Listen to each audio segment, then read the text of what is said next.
I was wearing that Chevile shirt, Lob is Lob shirt for a while, and I swear to God, when I was wearing the Lob is Lob shirt, I would get lobbed more because I think my opponents subliminally were getting the lob message, and they're like, hey, that's a great idea. Let me make you run. Watch that knee brace move. First off, if it's subliminal that people lob when you're wearing Lob, I'm going to wear a shirt that says miss. Yes. Net.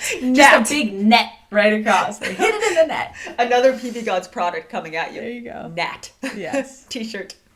Yo, what up, Pickleball world? It's your girl, Jilly B. And your girl, K-Dubs. For those of you just tuning in, welcome to This Pickleball Life, your new favorite pickleball podcast. And if you've never listened to a podcast before, it's automatically your favorite podcast. Nice, K-Dubs. This Pickleball Life is exactly that. It details our journey in the pickleball world. Mine, from the pro perspective, as I make a return back into the pro ranks after having retired last year to focus primarily on the corporate side of pickleball. And mine on the amateur side. And as Jill likes to remind people, I have won way more gold medals than Jill. Sad, but true. It also focuses on our various business initiatives as we navigate the business side of the pickleball world. So, without further ado, let's get to episode 2. Today, we are going to focus on a couple of fun things. Number 1, our number 1 girl over here getting picked number 1 in the Shuffle Draft and going into her first few events back-to-back weeks. We're going to talk about the future of pickleball equipment. What is going on with these paddles? And a couple of great listener questions. Has anyone been a victim of the lob monster? And without further ado, let's get to episode 2, This Pickleball Life. Let's go. You're tuned in now to This Pickleball Life. I'm K-Dubs and Jilly B is my wife. She's the pro and I've got the filler. She's sweet to me, but on the court she's a killer. Unadulterated and efficiently bringing you the best and worst things in PB. Tell your friends and stay for another. And no one loves us more than your mother. One thing's for sure, one hit and you're addicted. Grab a pile, grab a court, don't resist it. So click subscribe, let's go, let's get cracking. Things on gun, let's go, let's get laughing. This Pickleball Life. And we are off. So Jill announced her return to the game of pickleball after a good chunk of time off. What did that end up being, Jill?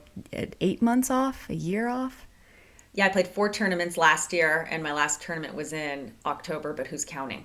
Yeah, who's counting? Who's counting? But she's back. And what would you say to the fact that you are now the captain of your MLP team, picked first in the Shuffle Draft, and are back to training full time? Going into your first event, we're going to be seeing you on the court with Tyler Leung and Brooke Buckner, and then straight to Daytona for MLP with the Dallas Pickleball Club. How are you feeling about all that? It's been wild. It's been a wild return to the game. As you said, I was picked up number 1 in the Major League Pickleball Shuffle Draft, which is the draft you enter if you come in mid-season, which is exactly what I'm doing. I've got my first tournament in 5 days with Tyler and Brooke, as you said, but hey, who's counting? And how do I feel? I mean, I feel like a 33-year-old who has spent the past 12 months working really hard, 14 hours a day on the corporate side of pickleball, who is now trying to play a game of severe catch-up and getting her body into shape in a very short amount of time to withstand 8 to 12 hours on a pickleball court. And how's it going? You know, it's going. Got some rock tape on my right wrist and my right forearm as my tendons are like, whoa, how do I hold a paddle again for 8 to 12 hours a day? But in all seriousness, I feel like it's almost more important what we're doing or what I'm doing off the court to prepare, just to get your body able to withstand so much physical stress. I feel like my mind is strong. I feel like even though the game's gotten faster, which I know we're going to talk about, my hands are still fast. It's just getting my body into shape. And I think that's a lesson for everyone. How do we take care of ourselves off the court so we can have fun and perform on the court? Yeah, I mean, we see a lot of these pros posting their training regimes on the beach and in the gym and with different drills. What are some of your favorite training regimes? Well, you removed the rice bucket from the frame, but there's a bright orange 30-pound bucket filled with rice. And I do that for 30 minutes a day to get my whole forearm strengthened. I've got rotator cuff exercises. I was just talking to Dr. Cynthia. If you guys don't know Dr. Cynthia or don't follow Dr. Cynthia, she has given me the most incredible, absolutely game-changing, life-altering pieces of pickleball health advice and pickleball advice for on the court and off the court.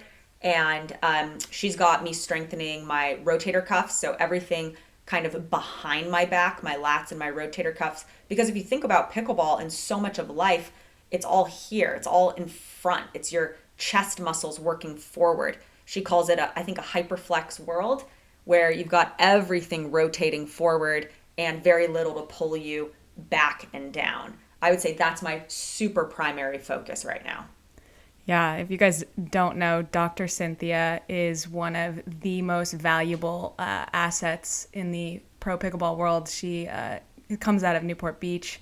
She's become a good friend of ours, and many of the other pro players. Literally, so many testimonials from players that we know that have had their lives changed by Dr. Cynthia, who now is showing up at a lot of these pro events outside of California. She taught me that when I cramp, it has nothing to do with electrolyte intake, which I think is interesting for anyone listening to this. For me, it has to do with being too hot. So if you get a couple small bottles of water and you fill them with, you put them in the freezer the night before your match, take them to your match and then hold them in your two hands, and one in each hand in between your matches. Don't let your hands get hot.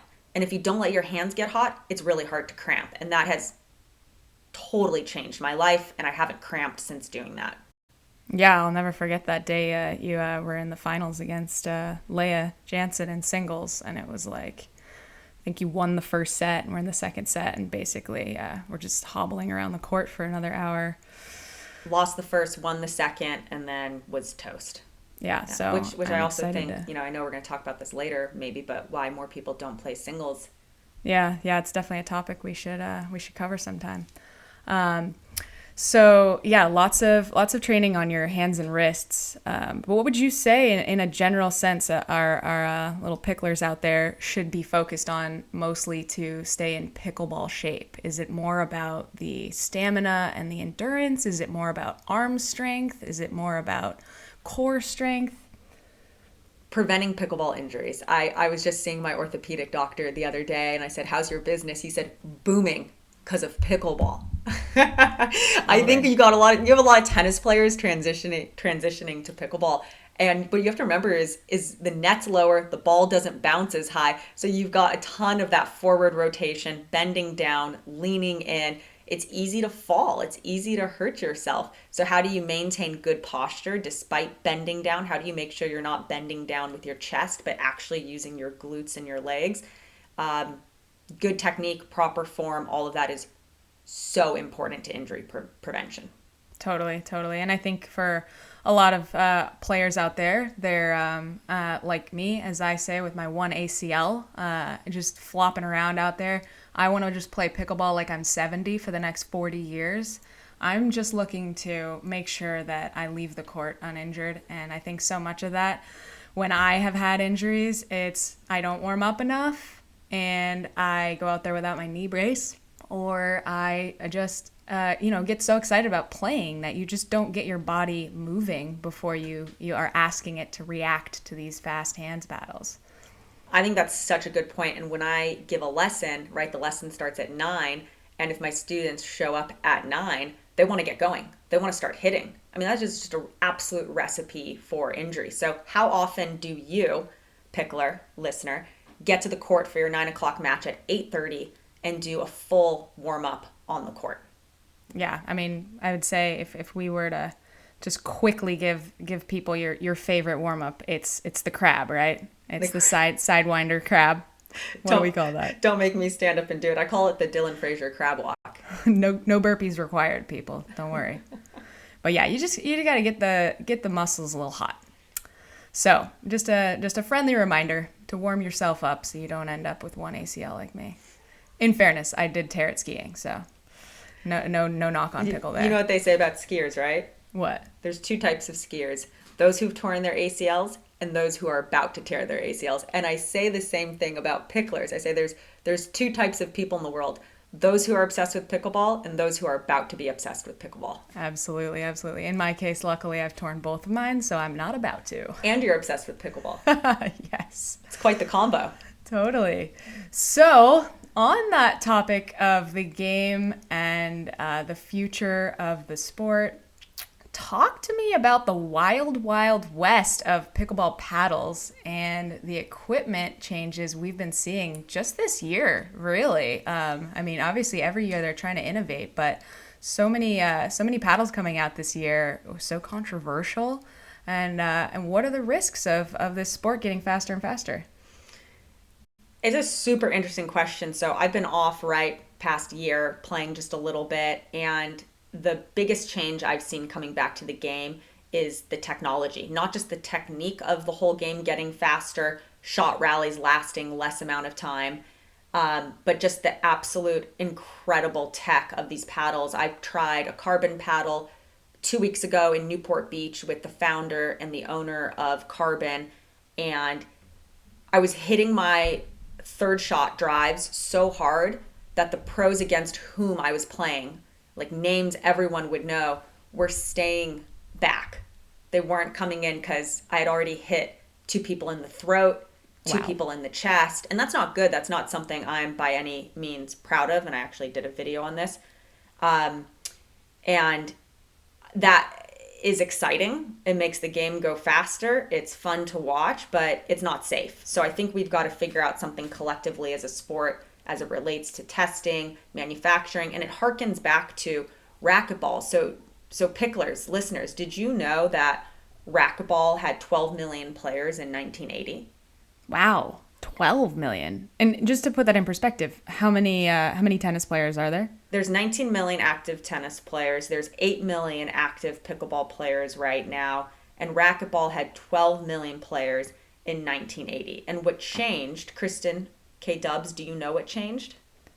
I'm gonna go out on a limb and say it had something to do with the equipment.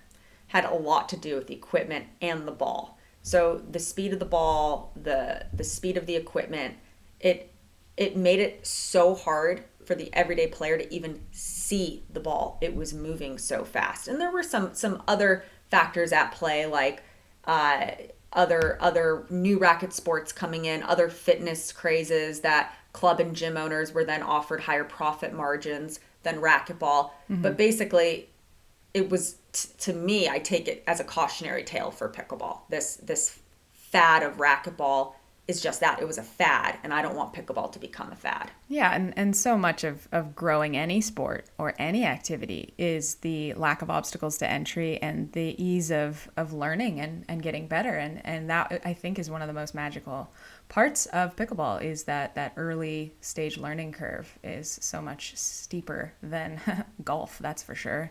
And definitely these other racket sports like pickleball and tennis, which racquetball and tennis, which I've tried to learn as an adult. And yeah, it's tricky. And it puts me in a really interesting position. I think I'm one of the only, if not the only, unsigned, uncontracted top 30 player in the world from a paddle perspective. So I'm testing a new paddle every single week, doing a video series on it. And I truly want to find the best paddle.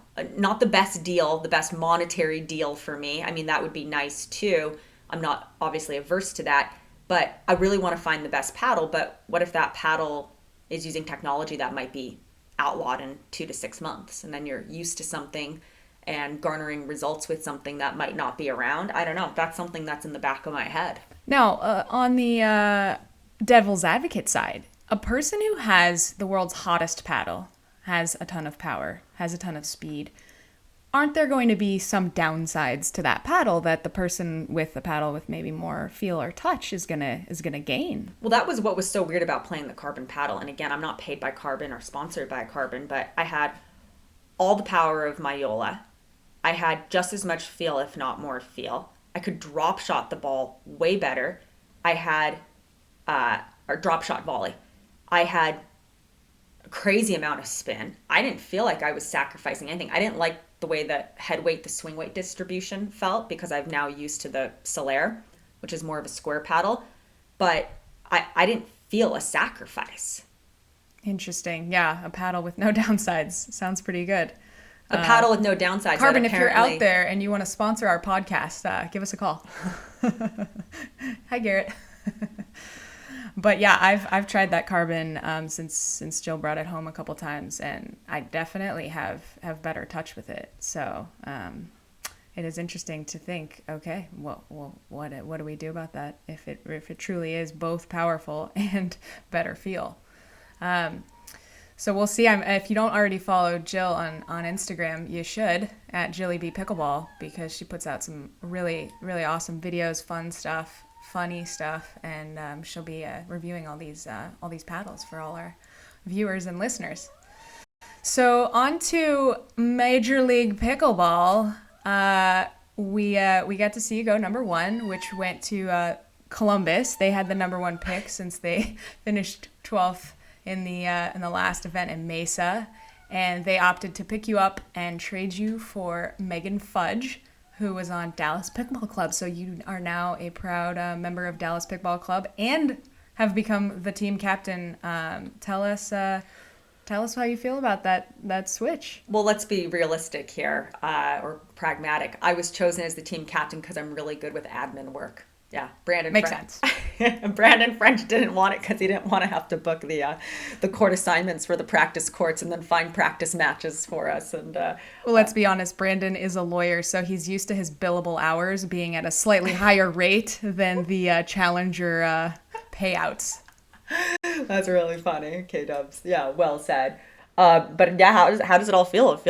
It feels awesome. I mean, I've been picked up number 1, which was really cool, and then immediately traded, which was something that behind the scenes was in the works for a couple weeks, and I think that's going to be the right move for both teams.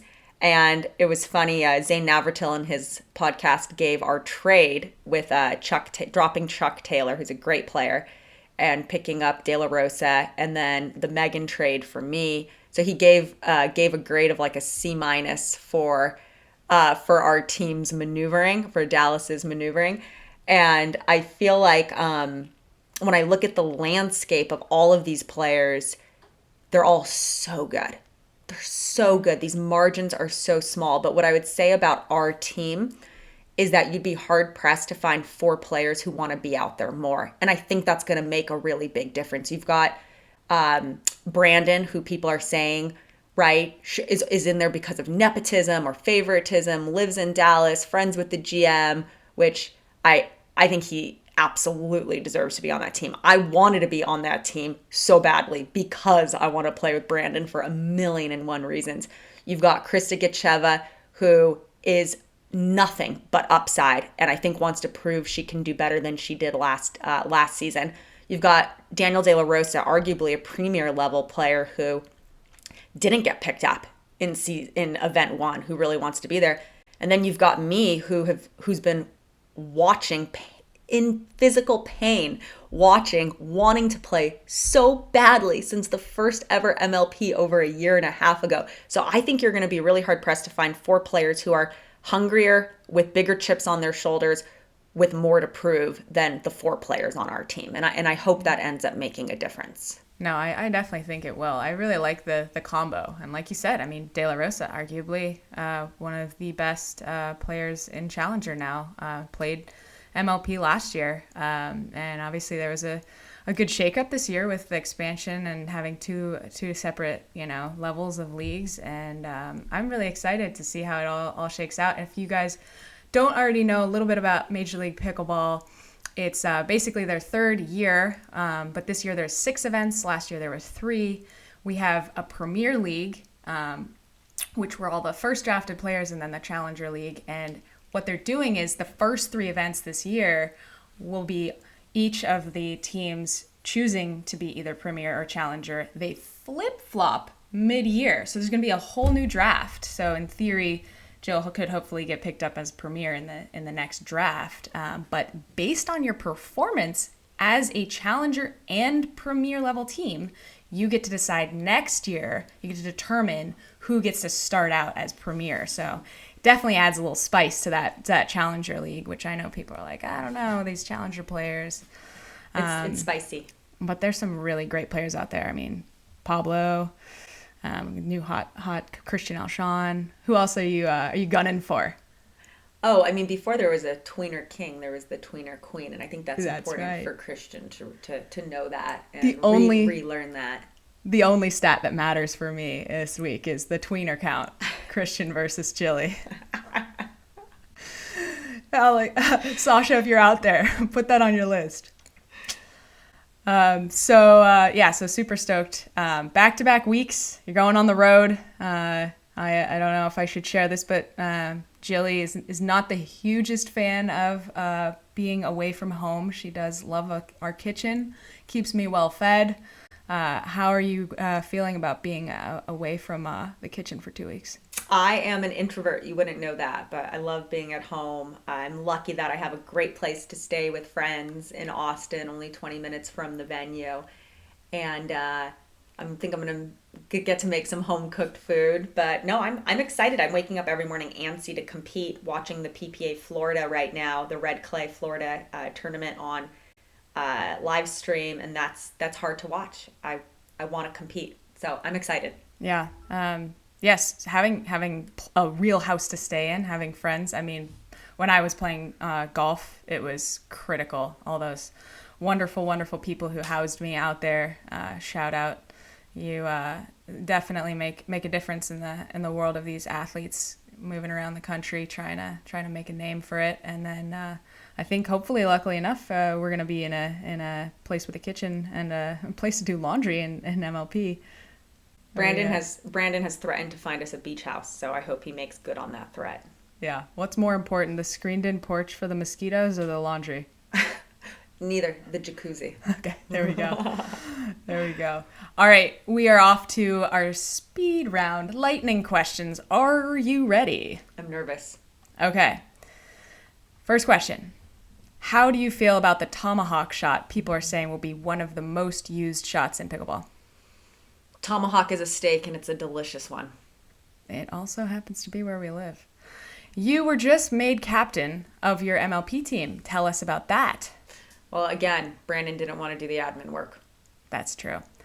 Describe singles pickleball in one word. Masochism. Yes, it looks painful. How do you feel about podcaster and pro pickleball player Zane giving you the moniker of boss on the doubles court and boss on the mixed doubles court? I believe he called me boss on the women's doubles court and boss on the mixed doubles court, and I think that truer words have never been spoken.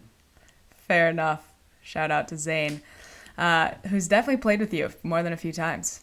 All right, those are our lightning questions for this week.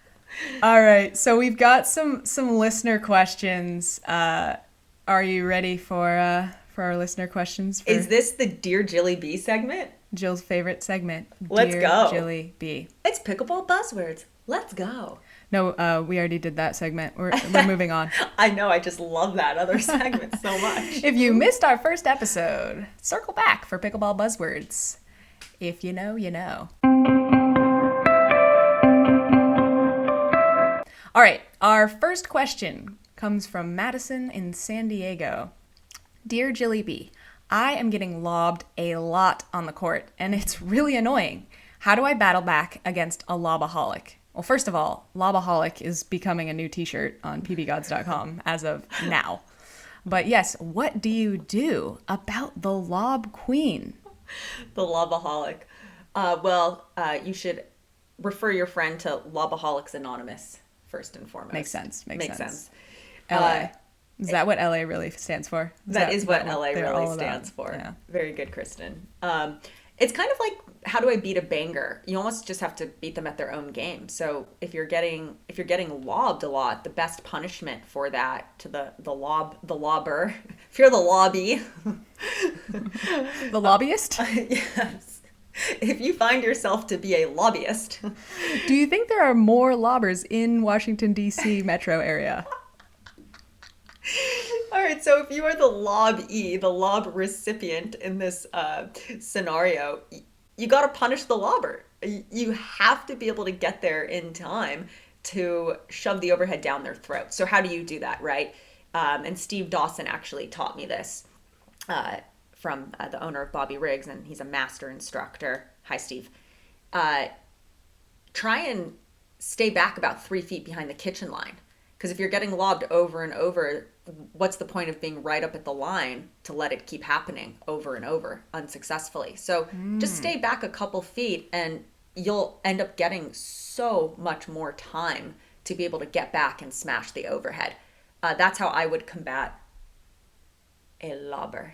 Well, one thing you've told me that's helped a lot is that you should always try and anticipate better, right? That it's the anticipation that builds the time. It's when people stop, watch the lob, and they're like, oh, look at that beautiful rainbow. Oh, it's bouncing. That's actually a really good point. So the other way you could combat this is, you're probably not being hit perfect lobs, which means maybe you need to work on your overhead form. So like K-Dubs just said, back up quicker. Don't watch the lob go over your head and it's like, oh, let me grab my popcorn. Oh, it's going over my head. Start backing up immediately. The other thing I see people do is they jump up for an overhead. Hey, this isn't basketball, okay? This isn't volleyball. You actually want to sprint backwards. Yeah. And a lot of times it's that shuffle, right? It's not just like a turnaround run. But you know who's known for their lob rundowns? Daniel De La Rosa. I have tried this shot that is known as the De La Rosa, where he gets lobbed and he kind of hides what he's going to do next, lets the ball bounce, and then he racquetball slaps a winner. I've tried it like 10 times, and I basically shank it each time. So okay. Let's not hope for an 11th anytime soon. Well, that's why you have teammates, right? Well, that is great info. Obviously, there is more to the lob. We might have to make a future how-to video on that. It's a great question. Thanks, Madison. All right, this next question is from Dave in Miami.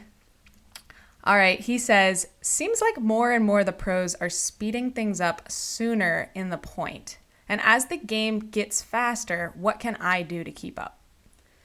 Well, Dave, are you a pro or are you asking as an amateur? Yeah, Do we know his duper? What's Dave's duper? Yeah, I'll look him up real quick. Look him up. You think his last name is Miami? Yeah, Dave Miami. I'd say from an amateur perspective, yes, as paddles get faster, equipment gets faster, yes, the game is going to get faster. And you can practice against a wall. I don't do that a lot because it actually kind of hurts my wrist, to be candid. But I see a ton of players and my students practicing hand speed against a wall. You can watch videos. I've done a ton of videos on hand speed, trying to keep the paddle out in front of you. That's how Mary Brasha likes to think about hand speed battles. I'm working on getting my elbows more tucked closer to my body, kind of emulating like Georgia Johnson, who I think has some of the best hands in the male or the female game. Same thing with Dylan Frazier. I feel like they're really calm. So I always say, like, when the ball gets fast, you should get slow, right? You want to be calm because then your paddle can move. So I think there's a bunch of stuff that you can do as the game gets faster. Number one would be getting calm. Yeah, I've noticed definitely as my low-level pickleball has risen steadily over the years of your excellent tutelage, that the ball starts to look slower and slower. The more you play, the more you see it, and the more you realize it's just a wiffle ball. So yeah, obviously, harkening back to our earlier question, the game's speeding up and we don't want to end up at racquetball, but at least you're not getting pelted by a rubber ball that weighs like half a pound. I don't know how much a racquetball ball weighs, but that's the one saving grace. That is such a good point. I teach all my students, it's a wiffle ball. So like, what does that mean? Don't turn your back. I think I see way too many amateurs turn their back when it gets fast, or they hit a high ball and they think, oh, I'm out of it. I'm never going to be able to defend what's going to come back my way. You'd be amazed at if you just stay really still, maybe take a few steps back and then ground yourself, get your paddle in front of you and down, what you can defend from a high ball. And sometimes I like to put myself, and this is a great practice drill, in no man's land, like in the worst possible position on the court. And then I purposefully hit high balls to someone at the net in front of me. And I say, try and get past me. It's a great drill, and you would be amazed at what you can actually get back. Never turn your back. It is amazing. She literally gets everything back, and I'm sitting there hitting it as hard as I can, which admittedly is not very hard, sadly. See, I have a secret weapon against every other pro who's been training for a year. I've got a partner in crime who's a 4.2 who I train with.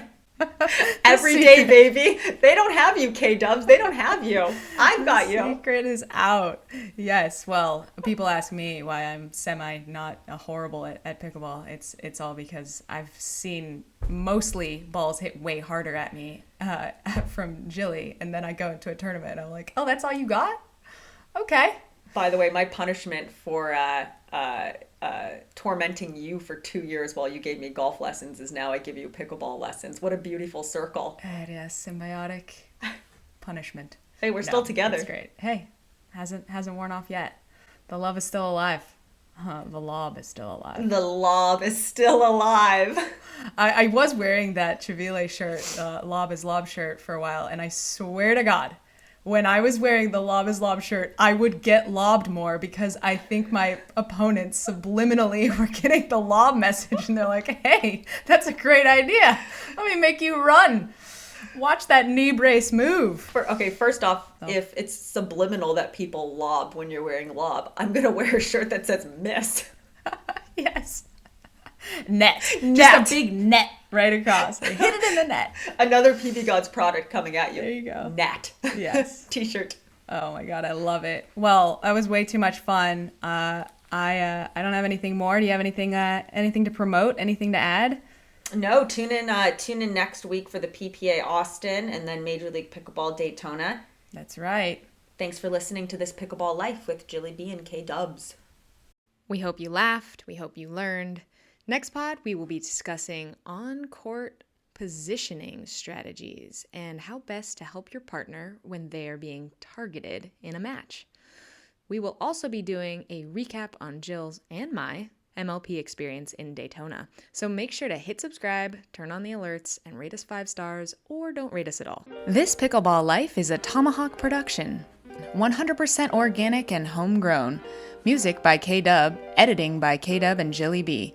Thank you to our sponsors, pbgods.com and No Thanks Ator. Do you have a question for Jilly B? Email us at thispblife@gmail.com to be included in future episodes. Don't forget to click subscribe.